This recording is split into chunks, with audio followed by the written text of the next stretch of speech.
Diyan po, luto na ang ating tinola na maraming herbal sa aking, mula sa aking bakura, munting bakura ng mga tanim. Ayan. Mas masarap talaga pag tinola mo ay sarili mo mga gulay na tanim. Ready to serve na po. Ito yung ating mga gagamiting sangkap: luya, bawang at sibuyas, may papaya, sili, and the best ang malunggay na mayaman sa ating vitamins. Ayan, fresh na malunggay.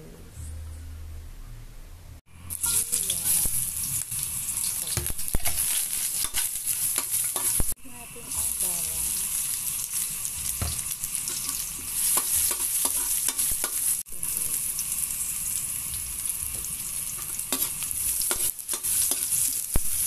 Ito yung ating chicken.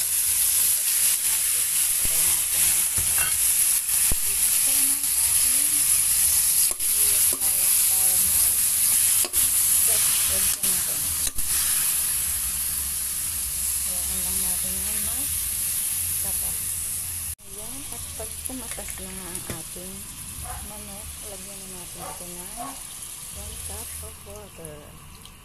So, depende sa inyo kung gusto nyo dagdagan. And then, isabay na natin pagpalambot ang ating papaya na ating ginaya. Magagawala tayo ng paminta kaya para habang pinapalambot natin ang papaya ay nagkaroon lang ng lasa at nag-adin tayo ng asid. Depende sa inyo ang lasa. Kunti lang para hindi siya sobrang asin. Mix natin siya.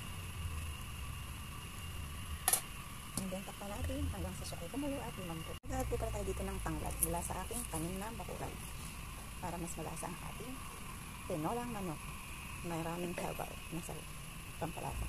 At nag-add din tayo ng siling green at siling pula. Pampaanghang konti siya.